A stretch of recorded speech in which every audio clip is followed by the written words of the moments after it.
ఒక 3 సార్లు ఓంకారం చెప్పుకుందాం. యూనివర్సల్ విశ్వ బీజాక్షరం అది. మంత్రాలలో అన్నింటిలోనూ మూల మంత్రం, గొప్ప మంత్రం ఏమిటంటే ఓం ఓం. అందరం కలిసి 3 సార్లు ఓంకారం చెప్పుకుందాం.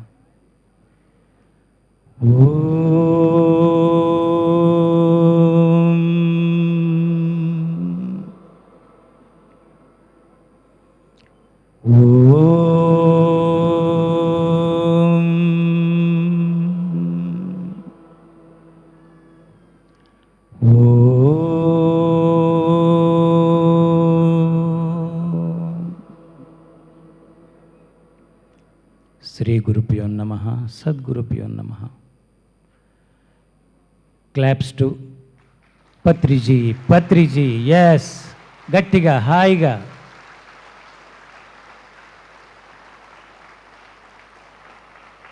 Thank you.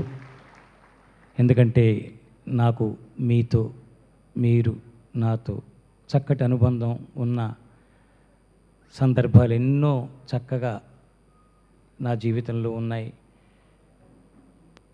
పత్రిజీ గారి పక్కన కూర్చుని ఆయన చేతులు చెయ్యాలా, వేళల్లో వీళ్ళలా పట్టుకుని ఉంచేవారు. రాగానే చక్కగా ఆలింగనం, బ్యూటిఫుల్ మూమెంట్స్, అలాంటివన్నీ గుర్తొస్తున్నాయి. ఆయన ఎక్కడో ఉన్నారు, వస్తారు అన్నట్టుంది. వస్తారేమో చూద్దాం. నందాకు కూడా ఒకసారి చప్పట్లు కొట్టండి. Nanda Prasad, great soul of this moment, beautiful person అతను. నాకు అసలు ఈ మూమెంట్తో పరిచయం అవ్వడానికి నందా ప్రసాద్ కారణం. అమరావతికి మొట్టమొదట నన్ను తీసుకువెళ్ళి అక్కడ కార్యక్రమం స్లాట్ అతనే అరేంజ్ చేసి అప్పటికప్పుడే బాబాజీ వచ్చారు ద్వారాహట్ నుంచి అని, అలాగా ఈ మూమెంట్లోకి తనే ప్రేమగా హిమాలయాల వైపు నేను చాలా ఇష్టంగా, మన ప్రాంతం అతను వచ్చి ఒకసారి ఎక్కడ ఆశ్రమం తెలుగు వాళ్ళకి అనుకూలమేనా అని అడిగాడు. మొట్టమొదట తెలుగు వాళ్ళ కోసమే అన్నాను నేను. తెలుగు వాళ్ళ కోసమే ఒక స్థానం, సాధనా స్థానం. ఎస్, ఇంకక్కడి నుంచి వదిలిపెట్టలేదు అతను. ధ్యాన సాధకులందరినీ ఆ ద్వారహట్ తీసుకురావటం, ఆ హిమాలయాలు చూపిస్తూ ఉండటం. అందుకని అతనికి హిమాలయ తత్వదర్శి అని చక్కగా నామకరణం చేశాను. అలాగా హిమాలయాలంత స్థాయికి, హిమాలయాలను దాటి వెళ్ళిపోయాడు. చూస్తూ ఉంటాడు అతను కూడా, వింటూ ఉంటాడు. Yes, very happy. ఒక్కొక్కసారి ఏం మాట్లాడాలో తెలియదు. శూన్యం ఆవరిస్తుంది, మాటలు ఆగిపోతాయి. మరి అక్కడ ఏమైనా ఏంటి స్థితి? మాటలు ఆగిపోతే భయమా, బాధ, కంగారా, కన్ఫ్యూజనా, ఏమిటి? ఇలాంటివి వచ్చినప్పుడు కూడా మాటలు ఆగిపోతాయి, నో డౌట్ ఎట్ ఆల్. కానీ అది కాదే. మరి ఏమిటి అక్కడ ఏముందని ఆ రూట్ మూలానికి వెళ్ళి పరిశీలిస్తే ఆనందం పెళ్ళుపుకుతోంది. ఇంతమంది పత్రిజీలను చూస్తుంటే మీరు కాదు, పత్రిజీ పరంపరని తన జీవితంగా మార్చుకున్న ప్రతి వ్యక్తి పత్రిజీయే. ప్రతి శిష్యుడు గురువే. గురువులు గర్వపడతారండి తన శిష్యుడిని చూసుకుని. మళ్ళీ వాడొచ్చినప్పుడు నానా బూతులు తిడతారు. ఏంటి ఇంకా అది చేయలేదు, ఇది చేయలేదు అంటారు. ఎంతో చేసి ఉన్నా కూడా వెతుకుతారు వాడిని, ఏది పట్టుకుని ఎక్కడ వాడు ఆగిపోయాడో ఆ చిన్నదాన్ని పట్టుకుని, ఆ చిన్న రవ్వంతా కూడా వాడిలో లోటు ఉండకూడదు అనే తపనతో విలవిల్లాడిపోతూ ఉంటాడు గురువు. అంత తపన పెర్ఫెక్ట్గా మార్చాలి, ప్యూరిఫైడ్. ఎక్కడ కల్మషం రానియకూడదు, అహంకారం రానియకూడదు, ఎక్కడ రెండో మనిషికి విమర్శకి దొరకకూడదు. వాడు నావాడు, వాడే నేను, నేనే వాడు. చాలా చాలా అద్భుతమైన బంధం అండి గురు శిష్య బంధం, చాలా అద్భుతమైనది. ఇక్కడ శిష్యుడికి చాలా ప్రమాదం ఇది. గురువు ఏదైనా చేయగలడు, ఎలాగైనా మార్చుకోగలడు. ఎందుకంటే గురువు. అజ్ఞానాంధకారాన్ని తీసే స్థితి గురువుది. విశ్వసత్యాన్ని, ఆత్మసత్యాన్ని, జీవిత సత్యాన్ని దేనినైనా సరే తాను ధారణ చేసి తన శిష్యుడనేవాడికి అందించగలిగే వ్యక్తిత్వం సద్గురువు. వ్యక్తిత్వం, వ్యక్తులు కాదండి వీళ్ళు. గురువు కానీ, సద్గురువు కానీ, మాస్టర్స్ అంటున్నాం, వాళ్ళు ఫిజికల్ లెవెల్లో కాదు, మాస్టర్షిప్. ఆయన ఎప్పుడు మై డియర్ గాడ్స్ అంటారు పత్రిజీ అందరినీ కూడా, మై డియర్ గాడ్స్. ఆయన అందరిలోనూ దేవుణ్ణి చూశారు. కాబట్టి ఆయన ప్రతిక్షణం దేవుడితో కలిసి ఉన్నాడు, దేవుడైపోయి ఉన్నాడు. అప్పుడు ఇప్పుడు కూడా ఎస్, అప్పుడు దేవుడే కాబట్టి చూడగలిగాడు. సింహాచలంలో రెండోసారి ధ్యాన మహాచక్రం అయినప్పుడు అప్పుడు పిలిస్తే హఠాత్తుగా మాట్లాడుతూ ఇలాగే గబుక్కుని కింద కూర్చుని ఆఖరణ సాక్సులు పీకేశారు, గబుక్కు గంధం రాసేస్తారు. ఏమిటండి ఇది? ఎవరు ఎందుకు చేస్తున్నారు? ఆయనకి చేయాలేమో అన్నట్టు నా భావాలు ఉంటే, కాదు మీరు అలా కూర్చోండి కదలకండి అంటూ అలాగా 5-6 సార్లు. అంటే ఎక్కడికక్కడ ఆయన ఒక కనెక్టివిటీలో ఉండి ఎవరిలో ఏ గొప్పతనం ఏది ఉందో దాన్ని పట్టుకుని దానికి దాసోహం, దానికి పూజ. వ్యక్తికి కాదు. వ్యక్తికి అనుకున్నామా ఇరుక్కుపోతాం మనం. నాకు పూజ చేశారా, నా కాళ్ళ. అలాగైనా చాలా ఇండైరెక్ట్గా నేర్పుతూ వచ్చారు. వ్యక్తుల్ని పూజించండి, వ్యక్తుల్ని గౌరవించండి, ప్రతి వ్యక్తిలోనూ భగవంతుడిని చూడండి, ప్రతి వ్యక్తిలోనూ నీ తల్లిని చూడు, నీ తండ్రిని చూడు. నీ తల్లి తండ్రి అనేది చెప్పుకున్నాం, ఇవన్నీ స్త్రీ పురుషులు వాళ్ళు స్వతహాగా. కానీ తల్లి స్థితి, తండ్రి స్థితి, డాక్టర్ స్థితి, మాస్టర్ స్థితి, గురువు స్థితి, సద్గురువు స్థితి, జగద్గురువు కూడా స్థితులే ఇవన్నీ. శక్తితో కూడిన స్థితులు, శక్తితో. ఇందాక చెప్పాను మౌనం ఏంటి, మాట రావట్లేదంటే మౌన ధ్యానం సిద్ధించిన వ్యక్తి మాటలకి దూరం అవుతాడు. మాటలు ఆగిపోతాయి. మాటలతో అక్కర్లేదు ఇక. మాటలే ఆగాయంటే చేతలు ఉండవు. కొన్నిసార్లు చేతలు ఆగుతాయి కానీ మాటలు ఆగవండి. కొంతమందిలో చేయటం మానేస్తారు. ఇంకా నేను కర్మలు చేయను, ఇంకోటి క్రియలు చేయను అంటూ. కానీ మాటలాగవు. మాటలాగుతాయి. ఇంకోటి ఉంది అసలైనది, బయట మాటలాగుతాయి కానీ లోపల గందరగోళాలు జరుగుతూ ఉంటాయి. ఈర్ష్య, ద్వేషము, అసూయ జరుగుతూనే ఉంటాయి. మెట్లండి. జాగ్రత్తగా మనం లక్ష్యాలు ఎలా పెట్టుకోవాలి అంటే, బాహ్యం ఆపినా లోపల ఎలా ఉన్నాను, హౌయాం వాటయాం, ఈ ప్రశ్న చాలా అవసరం అండి. అప్పుడు అంతర్మౌనం కూడా సిద్ధిస్తే అది నిజమైన ధ్యాన స్థితి. అంతర్మౌనం సిద్ధించాలి, అంతర్మౌనం దాకా వెళ్ళగలగాలి. ఈ లోపల కూడా ధ్యానం కాదా అంటే ధ్యానమే. చదువుకునేప్పుడు కూడా ధ్యానపూర్వకంగా చదవరా, బుర్ర పెట్టి చదవరా, ఒళ్ళు దగ్గరుంచుకుని చదవరా అంటూ ఉంటారు పిల్లల్ని. కారణం ఏంటంటే ఏకాగ్రత ధ్యానానికి మెట్టు. ఏకాగ్రత కూడా ధ్యానంలో భాగమే, ధ్యానంగానే చెప్పుకుంటాం. కానీ అసలైన ధ్యానం అంతర్మౌనం సాధించినప్పుడు.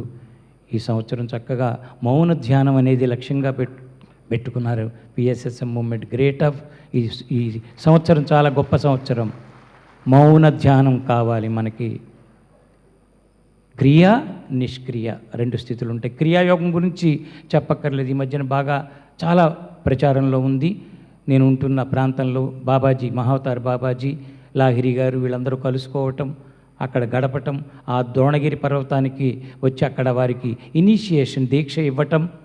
ఆ ప్రాంతంలో నా అదృష్టం, ఎన్ని జన్మల అదృష్టమో, ఆ ప్రాంతానికి మూలంగా బేస్లో ఆశ్రమం కట్టుకుని జీవిస్తున్న 22 ఏళ్ళుగా.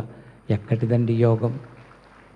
సో అటువంటి జీవనం, అటువంటి సాధనా జీవనం ప్రతిఫలమేమో ఒక మహా వ్యక్తి, ఒక స్నేహితుడు దొరికాడు, పత్రిజీ అనే స్నేహితుడు. ఎస్, ఆత్మీయుడు. Is my soulmate. ఎన్ని జన్మల నుంచి ఉందో ఈ జన్మలో ఇలా కలుసుకోవటం. ఆయన ఒక్కడే కలిశాడా? ఇంతమందిని, ఎంతోమందిని. ఇదిగో ఈయనతో నాకు ఒక పెద్ద, మా ఇద్దరి మధ్యన ఎపిసోడ్లు ఉన్నాయి. ఇక్కడికి కలవకముందు, పత్రిజీ గారిని కలవకముందు నుంచి నన్ను టీవీఎస్ మీద తిప్పాడు ఈ మహానుభావుడు. ఊర్లో సత్సంగాలు అక్కడ ఇక్కడ అంటూ.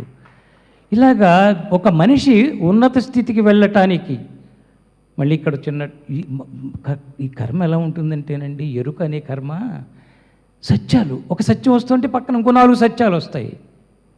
పండితులకు ఆ బాధ లేదు, చదువుకున్నట్టుగా page by page, sentence by sentence చెప్పుకుంటూ వెళ్ళిపోవచ్చు, ఆర్డర్ మారదు. ఈ అనుభవ జ్ఞానం, అనుభవ సత్యాలు పోటీ పడిపోతాయండి. స్థితి అయి ఉండటం, నేర్చుకోవటం, చూడటం, నేర్చుకోవటం, గ్రహించటం, ఈ స్థితులను దాటి అయిపోవటం దగ్గరికి వస్తే చాలా కష్టం. ఒక్కొక్కసారి భరించటం చాలా కష్టం. అందుకని ఒకటి చెబుతుంటే ఇంకోటి వస్తుంది. నేను ఎక్కడ ఆగాను ఇందాక? ఎవరు? ద్వారాహట్టు మళ్ళీ కాదు, మౌన ధ్యానం, అది కూడా అదేదో వచ్చింది ఇక్కడ. సరే, వదిలిపెట్టేయండి. ఇదే ప్రమాదం పండితులకి, సాధకులకి, యోగులకి, సాధకులకి తేడా. యోగత్వంలో ఆ కనెక్టివిటీస్, ఒకసారి ఆ కనెక్టివిటీ, యూనివర్స్తో కనెక్టివిటీ వస్తే అబ్బా ఎన్ని సత్యాలు తెలిసిపోతూ ఉంటాయో, ఎంత ఆనందమో, తట్టుకోలేని ఆనందం, ఎంత ఏడ్చినా తరగని ఆనందం. అలాంటి స్థితులు వచ్చేస్తూ ఉంటాయి, పోటీ పడుతూ ఉంటాయి.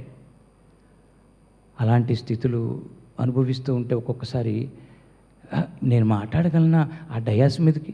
ఇదేంటి ఇన్నేళ్ల నుంచి మాట్లాడుతూ ఉండి ఈరోజు కొత్తగా, మరి ప్రతిక్షణం కొత్త. Every morning is good morning, bright morning, new morning. కాబట్టి అదే పద్ధతిలో ఎవ్రీ మూమెంట్ ఈజ్ న్యూ. నిన్నట్లాగా ఈ లైట్లు నిన్న వేశారు, వేళ వేశారు, కానీ ఈ లైట్ల ముందు ఉన్నవాళ్ళు వేళ మారుతున్నారుగా, ఎన్నో మార్పులుగా. లైట్ను ఆధారం చేసుకున్న డయాస్ని మనం నిర్ణయించలేంగా.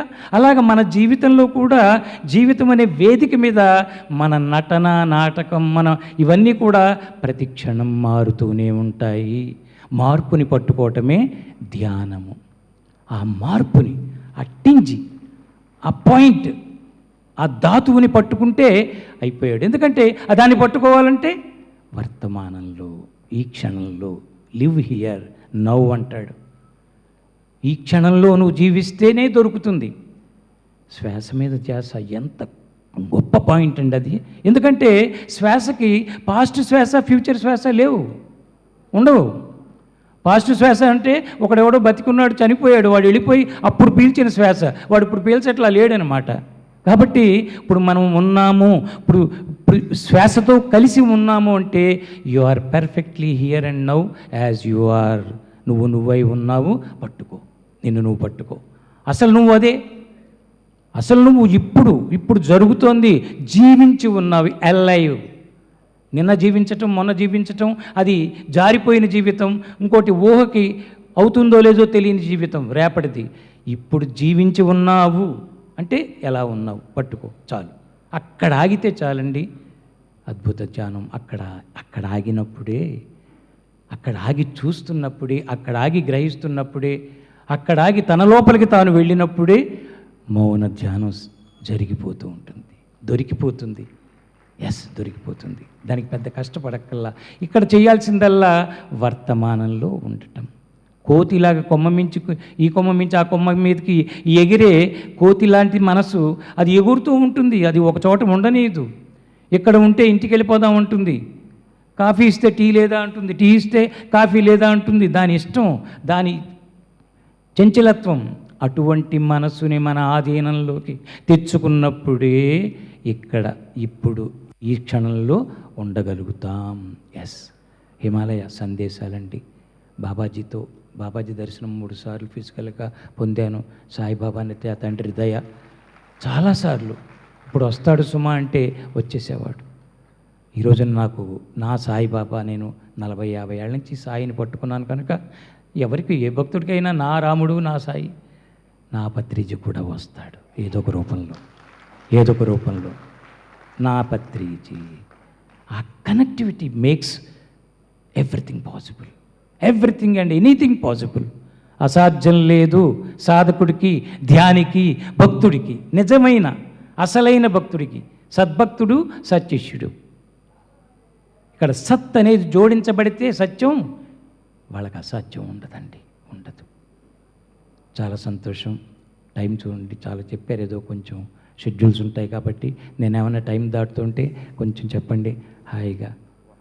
ఒకసారి ఇలాగే జరుగుతుంటే 40 నిమిషాలు అన్నారు, 50 నిమిషాలు అయిపోయింది ధ్యానమా చక్రంలో. మైక్ ఇచ్చి ఇంకా క్షమించండి అయిపోయింది అనుకున్నాను. పత్రిజీ గారు ఇంకొక అరగంట అన్నారు. ఆయన ఏమిటో ఎక్స్టెన్షన్స్.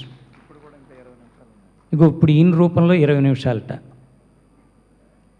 ఎస్ రూపంలో అవతరణ అనేది అవతరణ. మహాత్ములు అవతరిస్తారు, వ్యక్తులుగా జీవిస్తారేమో కానీ మహత్తుతో కూడిన స్థితి అవతరిస్తుంది వ్యక్తి ద్వారా.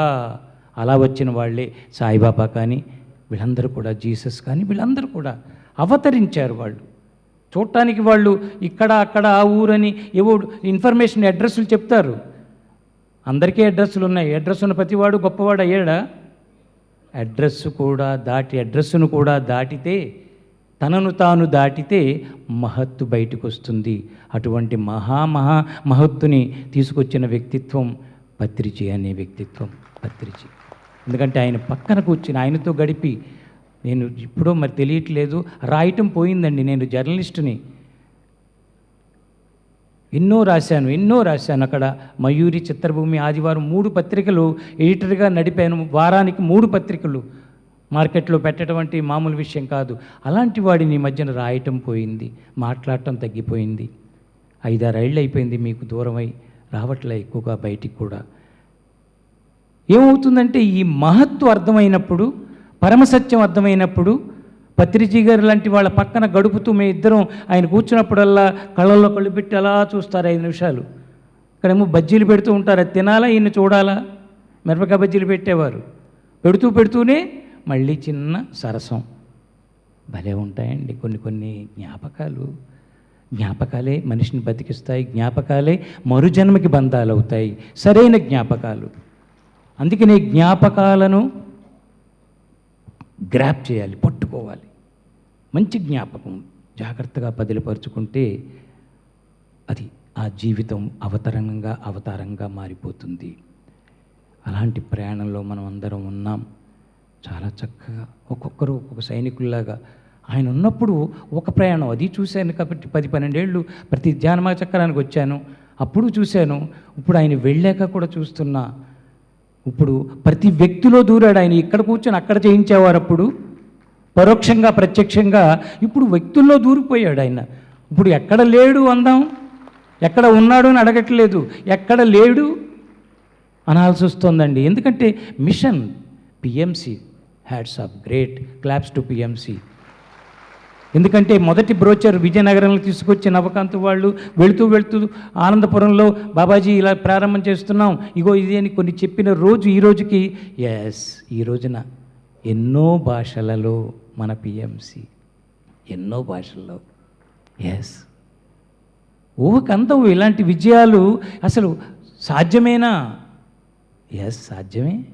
ఇక్కడ ఏం జరగట్లేదు. ఇక్కడ ఇందాక చూపించారు ఒక బాలుణ్ణి. ఏంటది? మనం ఎన్ని మొరళ్ళు పట్టుకుని కొరికినా, నాకినా, చీకినా ఆ విద్య రాదు. అది సంస్కారం, అది వ్యక్తితో పుట్టే సంస్కారాలు. అవన్నీ కూడా వ్యక్తిత్వంగా పుట్టే సంస్కారాలు ఉంటేనే ఆధ్యాత్మికంగా ఆ మార్గంలోకి రాగలడు. వ్యక్తిగా సంస్కారాలు ఉంటేనే సాధకుడు అవ్వగలడు, శిష్యుడు అవ్వగలడు, ధ్యాని అవ్వగలడు, ధ్యానిగా మారగలడు. లేకపోతే రాలేరండి. ఎన్నో శతాబ్దాల నుంచి మహాత్ములు పుట్టారు, వచ్చారు, చెప్పారు, వెళ్ళారు. ఎందరో ఎవరిని తీసుకున్నా అందరూ ఒక గొప్ప కార్యం చెప్పి వెళ్ళారు, వాడు చేయగలిగింది చేసి వెళ్ళారు. మారిందా అండి? లోకం మారిందా? కరప్షన్ తగ్గిందా? అది ఇంకా పెరుగుతున్నట్టే కనిపిస్తున్నాయి. కాబట్టే ఎన్నెన్నో ప్రభుత్వ పరంగా ఎన్నెన్నో చేయాల్సిన అవసరం ఇంకా ఎక్కువ కనిపిస్తోంది.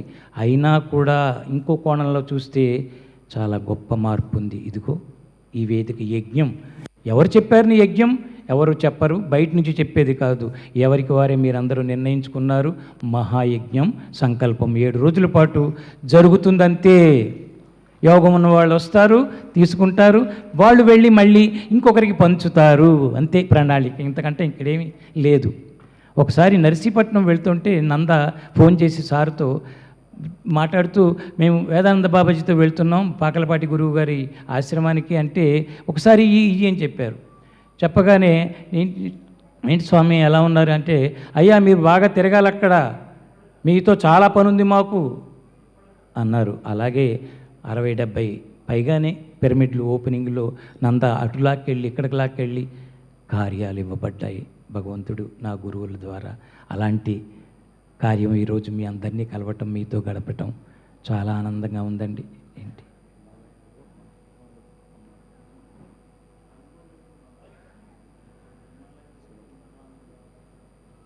మంచు తుఫానులో చిక్కుకున్న అనుభవం చెప్పండి అని. హిమాలయాలలో అంటే హిమాలయాలలో కాదు, మానస సరోవరం నడిచి వెళ్ళటం చాలా నా జీవితంలో.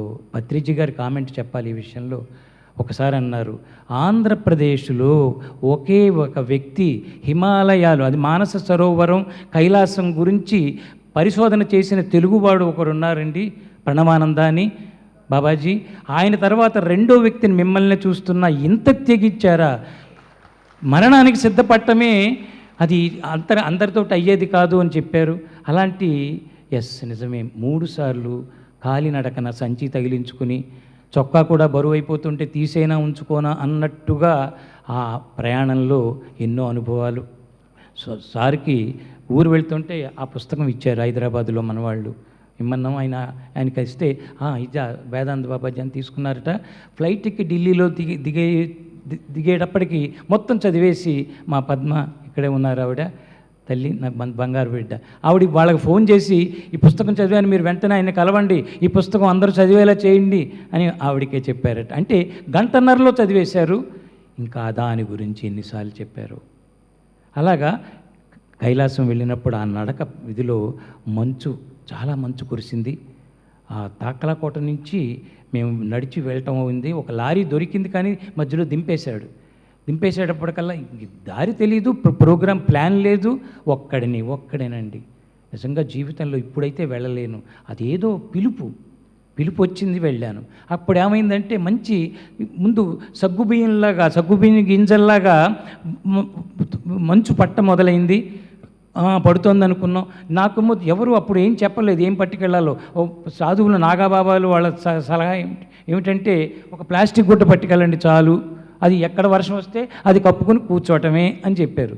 ఇప్పుడు రైన్ కోట్లుట ఇవ్వవు, బూట్లు, పెద్ద బూట్లు, షూలు ఏంటంటో లిస్టు చూస్తే అదే 30,000 అయిపోతుంది. ఆ రోజుల్లో నేను 9,500 పుచ్చుకుని హాయిగా వెళ్ళొచ్చాను. అది కూడా ఈ లోపల ఇక్కడ ఖర్చులే, కానీ అక్కడ ఆ నోటు పనిచేయాలి. నేను ఇంకా జేబులో పెట్టుకుని నేను అక్కడెక్కడో కొనుక్కోవచ్చు అనుకుంటే నేపాల్ దాటాగా ఆ కరెన్సీ చిత్తు కాగితాలే అయిపోయింది. మరి ఇంకా నా పరిస్థితి ఏమిటి చెప్పండి. అలాంటివి కూడా ఎదుర్కొంటూ వెళ్ళటం. ఆ మంచు తుఫాను వచ్చినప్పుడండి చాలా సమస్య అయిపోయింది. అది ముందు కొంచెంగా అయింది, కూర్చోవడమే కదా అని హాయిగా కూర్చొని అది ముసుగేసుకు కూర్చున్నా. పెరిగింది, గాలితో కూడిన మంచు వచ్చింది. ఇంత దూరం దాకా కూడా మంచు అలా కవర్ అయిపోతుంది. ఏమిటో చాలా ఆశ్చర్యం, ఇక్కడ పడింది కానీ అది పెరగట్లేదు, అక్కడ దాకానే పడుతోంది. అది నాకు ముందు వెనక పడుతోంది. అది అసలు ఆ దృశ్యం ఈ రోజుకి తలుచుకుంటే, ఎవరు నన్ను రక్షించారు, ఎవరు ప్రొటెక్ట్ చేశారు, ఎవరు పిలిచారో వాళ్ళే రక్షించుకున్నారు అనిపించింది అక్కడ. కానీ నాకు ఒక చక్కటి మంత్రం అండి, సాయి మంత్రం ఎప్పుడు నోట్లో జరుగుతూనే ఉంటుంది. తను ఎప్పుడు అదే అంటాడు, మీరు సాయి స్వరూపం అయ్యారు చెప్పి ధారణ అని. అక్కడ సాయి మంత్రం అయిపోయింది.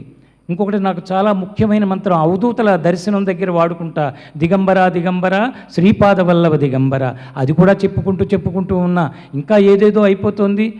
భయం మొదలవుతూ ఉన్న సమయం, అప్పుడు బగళాముఖి ఆ తల్లి ఉపాసన ఉంది కనుక తోడు, అమ్మా అంటూ కన్నీళ్ళు వస్తున్నాయండి. విచిత్రం ఏంటంటే భయం లేదు, కన్నీళ్ళు వస్తున్నాయి. అప్పుడు అనిపించింది, ఒక దివ్యమైన నామం, ఏ నామమైనా, ఏ దేవుడిదైనా, ఏ గురువుదైనా, పత్రిజీ అని ఆ అంతర్ముఖం కోరుకు తీసుకెళ్ళిపోండి, ద్రవించిపోతుంది హృదయం, ద్రవీకరణం అయిపోతుంది. అక్కడ ఆ నామం గొప్పతనం కాదు, నామంతో ఒకటైపోయిన మనస్థితి. అటువంటి స్థితి పెంచుకోవటం, అక్కడ బగళముఖి తలుచుకోవటమే. అమ్మ అంటూ ఆ మంత్రాన్ని చెప్పుకుంటూ, బీజాక్షరాన్ని చెప్పుకుంటూ ఉంటే హఠాత్తుగా అయిపోవటం. ఈ మంచు అలాగా కరిగిపోతుంది. ఎండొస్తేనే కరగాలి కదా, అరగంట 30 గంటలో ఎలా కరుగుతుంది? అప్పుడు నాకు అనిపించింది, యు ఆర్ దేర్. మళ్ళీ రెండోసారి మేము హైడాఖాన్ బాబా ఆశ్రమంలో ఇంకా మెడిటేషన్ అయింది. అందరం తలో రాయి శిలని చేతిలో పెట్టుకొని అక్కడ అన్ని రాళ్ళ మీదే కూర్చుంటాం. కిందకి అందరూ వెళ్ళారు, మన వాళ్ళు అందరూ వచ్చారు అక్కడికి. అక్కడ తెలుసు మీకు, పెద్ద పెద్ద రాళ్ళు, చిన్న చిన్న రాళ్ళు, రకరకాలు. ఆ రాయి దైవంగా అంటే శక్తిగా తీసుకుని చేతిలో పెట్టుకుని కుడి చేతిలో ఎడం చేయి వేసి మెడిటేషన్ చేయించాను. ఇంకప్పుడు అనిపించింది బాబాజీ రాబోతున్నారు, మహావతార్ బాబాజీ వస్తున్నాడు, అందరూ రెడీగా ఉండండి, సిద్ధంగా ఉండండి. ఎలాగొస్తాడు, ఏ రూపంలో తెలియదు. రూపంతో వస్తాడా, అనుభవాన్ని ఇస్తాడు, అంతే. అనుభూతికి దొరుకుతాడు. ఇంకా అందరికీ చెబుతూ ఉన్న మెడిటేట్ అవుతుంది. నాకు మళ్ళీ అనిపించింది, ఏంటి నేను కాదుగా, ఏదో నాకు తోచింది, తోపించారు ఎవరో చెప్పబట్టి, అంతే. అనౌన్స్మెంట్ జరిగిపోతుంది, నేను సిద్ధంగా ఉన్నా, ఏం అవ్వట్లేదు, అటు చూస్తున్నా. నేను వీళ్ళందరూ కళ్ళు మూసుకుని చాలా శ్రద్ధగా వాళ్ళు ఫాలో అయిపోతున్నారు చెప్పింది చూసి. మళ్ళీ కళ్ళు మూసుకున్నా. తుఫాను వచ్చిందండి, గాలి తుఫాను గరగర గరగర గరగర తిరుగుతూ వచ్చింది. అందరూ స్టడీగా నిలబడ్డారు. అందరూ చాలా ఒక్కసారి ఇంక లేచిపోయి నిలబడ్డారు, ఊగిపోతారు. కొంతమంది వెళ్ళిపోతామని కొన్ని కన్నీళ్ళు, ఇద్దరు ముగ్గురికి భయం వేసేసింది. అక్కడొచ్చింది, తండ్రి ప్లీజ్ తండ్రి ఆగిపోండి తండ్రి, కొంచెం మమ్మల్ని కనికరించండి తండ్రి అని మళ్ళీ appealing praying with love and affection ఆయన అడిగితే సర్రమని ఆగిపోయింది తుఫాన్. These are the symbols through nature. పంచభూతాల సాక్షిగా గురువులు ఎలా పనిచేస్తారు అంటే, పంచభూతాల సాక్షిగా ప్రకృతిని ఆధారం చేసుకుని అనుభవాలు ఇస్తారండి, అనుభూతులు ఇస్తారు. ట్రాన్స్ఫర్మేషన్. అందుకని ఇన్ఫర్మేషన్ దగ్గర ఆకండి. ఇన్ఫర్మేషన్ ఒక ఇన్స్పిరేషనే, but try to go for transformation. మార్పుకి, పరివర్తనకి సిద్ధంగా ఉన్నవాడే ఇక్కడికి రాగలడు, ఇలాంటివి వినగలడు, విని జీవితాన్ని మార్చుకోగలడు. అందరికీ ఆశీస్సులు. ఈ సందర్భంగా మళ్ళీ ఎప్పుడో కలుసుకున్నప్పుడు మళ్ళీ ఇలాగే మనసు విప్పి మాట్లాడుకుందాం. ఒక 2 మంత్రాలు చెప్పుకుందాం, ఎప్పుడు చెప్తూనే ఉంటాం. 2 మంత్రాలు చెప్పేసుకుని వెళదామండి. ఎందుకంటే గురువు అంటే, యోగులు అంటే మంత్రాలు చెయ్యాలి. మరి మనమేమో పత్రిజీ, మేమందరం అదొక రకమైన యోగులం కాబట్టి మా మంత్రాలు కొత్తగా ఉంటాయి, కొంతమందికి రకరకాలుగా. చక్కగా చెప్పండి, అందరూ కూడా హాయిగా చెప్పండి, గట్టిగా చెప్పండి. Happy happy happy. ఎస్. ఎప్పుడు వదిలిపెట్టకండి. ఎప్పుడైనా మీకు దుఃఖం వచ్చినా, గజిబిజిగా ఉన్నా కళ్ళు మూసుకుని దీన్ని చెప్తూ వెళ్ళండి. హ్యాపీ. ఆ హ్యాపీ అనే పదంలోనే ఉందండి ఆనంద. ఆనంద, కృష్ణానంద, వేదానంద. ఇలా సాధువులందరికీ ఎందుకు ఆనందాన్ని అనే పదాన్ని జోడించి వాళ్ళకి సన్యాసం అంటే, నీ మూల స్వరూపం అదే. కాబట్టి ఈ మంత్రం చక్కగా తలుచుకుంటూ ఉండండి. ఎప్పుడైనా ప్రయాణం వెళ్ళినప్పుడు లోపల తలుచుకోండి, యూ విల్ బీ ఎనర్జైజ్డ్. చాలా బాగుంటుంది. Happy happy happy. తర్వాత మంత్రం చాలా ముఖ్యమైనది, ఇది యూనివర్సల్ మంత్రం. I love you, I love you, I love you. You means universe. I love universe. ఆ యూనివర్స్లో మీరు ఉన్నారు, నేను ఉన్నాను, అందరం ఉన్నాం, అన్ని ప్రాణులు ఉంటాయి. Let us love universe. Thank you అందరికీ.